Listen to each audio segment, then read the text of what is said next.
history, I think, is so important, and it's a critical part of it. It not only teaches kind of context and texture, and it provides that space, and also often challenges kind of that one dominant narrative from the power structure. And those who have followed Voces for a while know that Maggie and Voces have done that to make sure that history is much more inclusive and the fuller picture is told.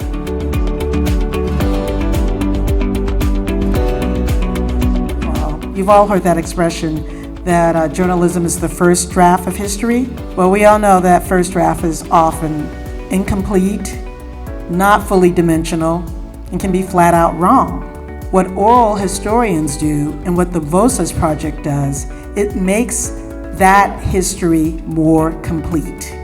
We are getting stories from people, the people who live these lives. So the recovery, whether it is the individual stories of the community or of the intellectuals of the community, are largely lost unless someone actively seeks to recover them and find them and archive them and make them searchable so that other scholars can mine them.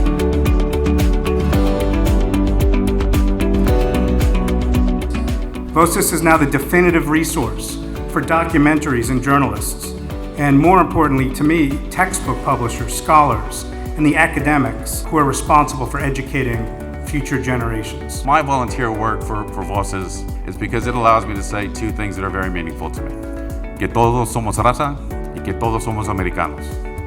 And I can say that with both confidence and pride because, thanks to Maggie and to Voces, our stories are being told.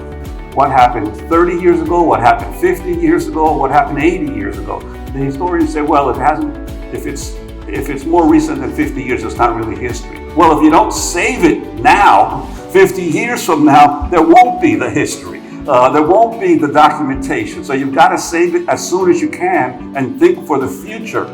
It's inspiring to see how much Voces has grown since its inception in 1999 to become the leading Latinx oral history archive in the United States. Beginning this spring semester in January 2020, the Voces Oral History Project will now be recognized as an official center in the Moody College of Communication at the University of Texas at Austin.